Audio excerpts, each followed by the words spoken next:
Hi, and welcome back. Today we'll talk about how airplanes deflect cyber attacks. In 2017, a Boeing 757 passenger aircraft was hacked. The attacker succeeded in penetrating the system without any insider help or being on board, using only typical stuff that could get through security, according to the attacker. Fortunately, the hacking was part of an exercise conducted by the U.S. Department of Homeland Security. However, the incident raises serious concerns about an airplane's vulnerability to cyber threats. The details of how the attacker managed to hack into the plane remain classified. Based on what we know, the attack was carried out by exploiting a vulnerability in the plane's in-flight entertainment system, or IFE. Since 1994, airplanes have become highly computerized, making modern commercial aircrafts vulnerable to cyber attacks. Older planes with fewer computers offer a smaller attack surface, but often run outdated systems like Windows NT 4, which has thousands of exploitable vulnerabilities. Experienced attackers can easily penetrate these systems with the current tools. Modern aircraft are essentially flying computers. Hacking their IFE is more difficult because some airlines switch their system control units to Linux. Aircraft manufacturers recognize that the hackers are increasingly targeting planes. While they strive to keep up with the evolving threats, stringent safety protocols cause delays in implementing and patching the vulnerabilities. Let me explain. In an interview between ethical hacker Ken Monroe and Boeing, the Boeing representative stated, "We could actually fix a software vulnerability in a week, but we need to certify that the software is safe. Every time we modify our code, we must recertify to ensure it is secure in every possible scenario. The only problem is, it's going to take us about 18 months to fix." It's hard to believe that it could take a year and a half to implement a fix, but that's how the process works. Let's have a look at the targeted systems. First is the in-flight entertainment system, or IFE. It's the seat display that you are looking at in long flights. The IFE is regarded by the aircraft as an untrusted network, which means it is completely isolated from the plane's critical systems. The IFE operates like a one-way street, allowing information to flow only in one direction, specifically towards the seat displays and not the other way around. Another safety measure includes endpoint protection for the USB ports. The IFE is configured to whitelist only specific types of files, such as movies, pictures, and music. While uploading a malicious file is highly unlikely, it is not entirely impossible. This is why the IFE network is entirely segregated. If a hacker were to gain access by removing the seat cover, bypass the USB restrictions and connecting a laptop, the risk would be relatively low. The worst-case scenario would involve taking control of the monitors and displaying content that might frighten or panic passengers. However, this does not pose a physical threat to the aircraft, but to the passengers. FYI, these are some exploitable vulnerabilities of the IFE: authentication and authorization bypass, passenger information stealing, including credit card information, plain text information over the network, authentication and authorization bypass. The second system that can be targeted is the onboard Wi-Fi, which is also part of the IFE system. The Wi-Fi network is managed by an external operator rather than the airline itself. It is basically a LAN network connecting all passengers' devices together. Do you see where I'm going? A hacker could access and steal sensitive data from the passengers.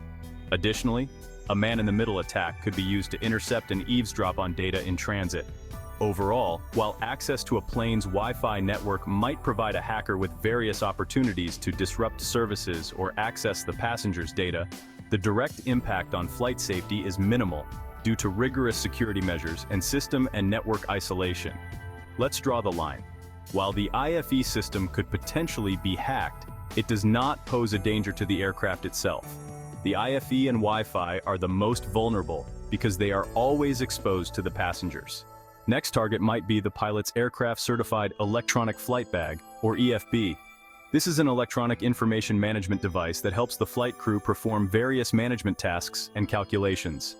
Basically, it is a tablet that hosts purpose-built software applications to automate functions normally conducted by hand, such as chart reading, weather assessment, and takeoff performance calculations.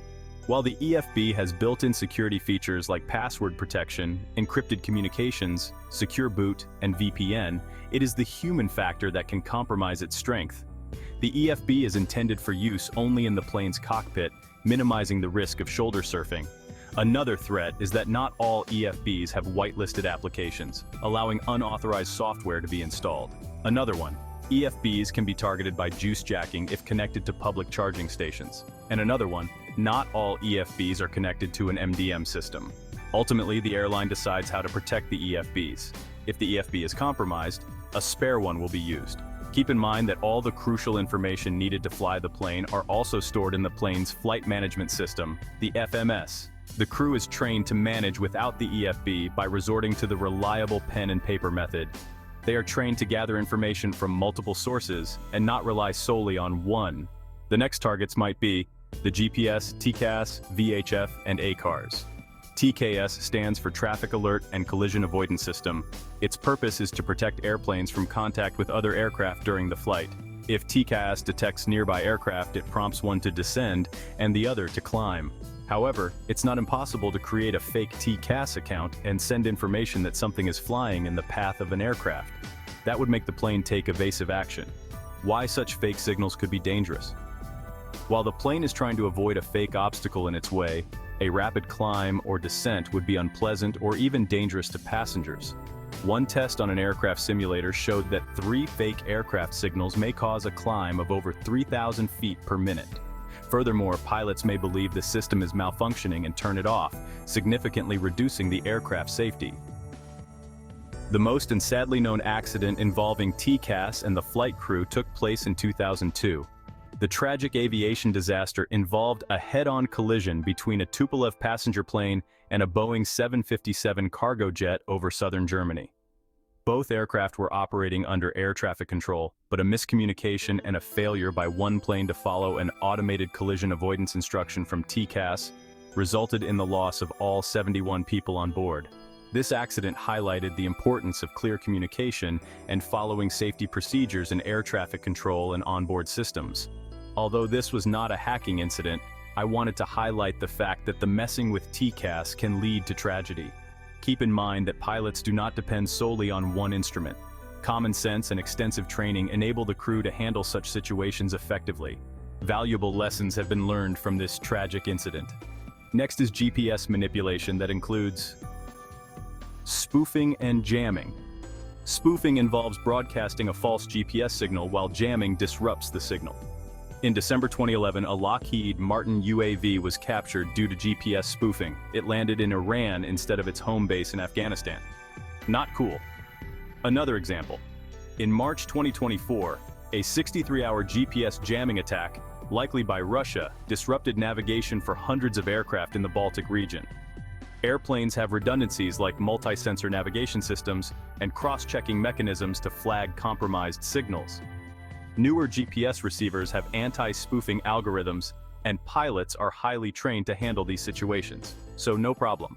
One layer of security is the Aircraft Communications Addressing and Reporting System, ACARS. Think of it as a secure messaging service for pilots and air traffic control. Although ACARS has its security purpose, it lacks encryption, meaning that the information in transit between ATC and the aircraft might be intercepted. The VHF stands for Very High Frequency and refers to a range of radio frequencies between 30 and 300 megahertz. In aviation, VHF is the primary band used for communication between aircraft and air traffic control and intra-aircraft communication among pilots and crew. And you guessed it right, it's also unencrypted. Although encryption doesn't impact the range of the signal, perhaps it will be encrypted someday. The ILS stands for Instrument Landing System. This provides precision, lateral, and vertical guidance to an aircraft approaching and landing on a runway. Being a signal, this also can be jammed, but fear not, the crew can land without ILS. Then there's the Flight Management System, FMS. This computer helps pilots plan and execute flight paths. It's rigorously tested and protected from unauthorized access. Accessing the FMS requires getting into the cockpit, which has been locked shut during the entire flight since 9/11. Making it nearly impossible for attackers to break in and connect a laptop. Let's take the worst scenario into consideration. What if the cockpit security is breached? Keep in mind that the cockpit door is a symbol of aviation security. It's reinforced and always locked during flight. But what if someone manages to get inside? Firstly, pilots are trained to handle security breaches.